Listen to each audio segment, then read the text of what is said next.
Okay, so now we are doing part 2 of the medium weight 6.5 Grendel. This is no longer long range, this is going to be short range. We've already done our long range testing, and we found that the 120-ish grain bullets perform the best at 400 yards. But now the question is, okay, it performs great at long range, but how does it do at short range? In hunting, we have all kinds of different situations. Some of us are shooting within close distances, some of us might be stretching it out, and our goal is to find the perfect bullet for our particular applications. Again, we have the 110 grain hammer on the left. We'll be going left to right. Then we have the 115 grain Barnes, 118 grain cavity back, 120 grain spear gold dot, 120 grain Nosler ballistic tip, 123 grain Hornady SST, and the 123 grain Hornady ELD match. At this video, we're going to be doing some shooting at 50 yards instead of 400, and we're going to see how these bullets do. It's very rare to find a bullet that's well-rounded, that works both in short distance and long distance applications, and that's the goal. We're going to try to find the top bullets that do well at both short and long distances. We already know how these bullets do at 400. Now let's see how they do at close range. All right, we're gonna go back to 50 yards.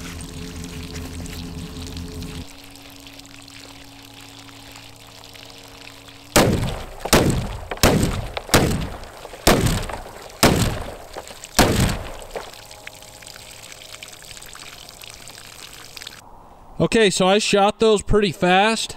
I was also trying to use this barrel for our heavy bullet testing.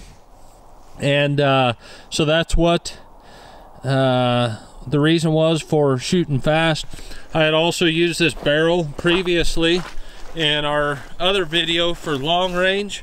I got holes in the back, and so yeah, fast follow-up shots. Got all the bullets caught though. We're gonna tear the barrel apart and we're gonna see what these bullets look like. Okay, so let's get started with our light bullets. First up, we have the 110 grain Hammer Hunter. As you can see, it expanded and petals peeled off just like they're supposed to. I also recovered the petals. We got all 3 of them there. Beautiful expansion. Did exactly as a hammer bullet is supposed to. Excellent job by the Hammer Hunter. Next up, we got the cavity back 118 grain MKZ. And there it is there. Very similar performance to the hammer. Didn't break the petals off quite as clean. Looks like the shank is somewhat bent, but we can see it expanded fully. Shed the petals, base kept on driving. Perfect textbook performance by the cavity back MKZ. Next up is a 115 grain Barnes TAC TX. We can see we got very good expansion, uniform expansion. Bullet did quite well. I do want to bring up though that the mushroom seems to be quite small on this 115 grain compared to what I've seen in the past from the 127 grain LRX, but overall great performance. Here we have the Spear 120 grain gold dot, and my goodness, the expansion on that is absolutely massive. Even if the petals were to have bent all the way back, this bullet at full mushroom would be huge. The bullet held together extremely well. Probably have near 100% weight retention. And yeah, this Spear gold dot is no joke. Excellent performance by the Spear gold dot. Next up, we have the 120 grain Nosler ballistic tip. Once again, we see great expansion.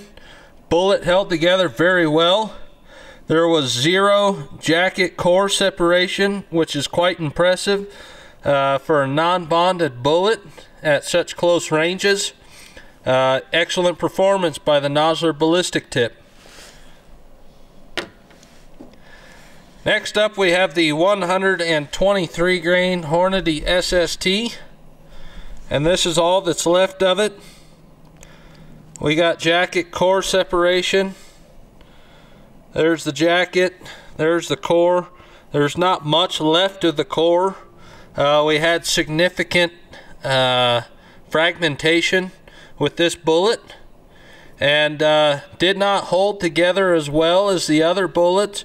Even though the jacket looks great, didn't peel all the way down. There's not much left of the core, and so overall weight retention on this bullet is very low. Depending on what you want, maybe this is good performance, maybe this isn't. For me and for deer, not preferred. I have experience with this bullet. I shot a mule deer at very close range, around 50 yards, and I put 3 SST bullets in it before he went down. Not saying the first wouldn't have killed him, but I found 0 remnants of the bullet. After it hit bone, I just could not find any parts of the bullet left. The bullet seemed to have grenaded. So there's the Hornady SST. Last but not least, we have the Hornady ELD match, and very similar results to the Hornady SST. Not much of the bullet left. We got significant expansion, significant fragmentation. As I was pulling the barrel apart, you can see how much lead fragmented. Not saying all of it was from this bullet, but there's a significant amount from the Hornady ELD match, and this is why I prefer not to shoot ELDs. Overall, what's your guys' thoughts? As we saw, some bullets did well at close range. Most of them did. I would say I was least impressed by the SST and the ELD, although there was some of the bullet remaining. Overall, the rest of them did quite well. I was impressed with the hammer, the cavity back, the Nosler ballistic tip. Spear gold dot was incredible, and most of them did pretty well. So the question is, what bullet is best for you? I can't answer that for you, but as we saw, just because some of these bullets, like the hammer and the Barnes, didn't expand at all at 400, they did extremely well at close range.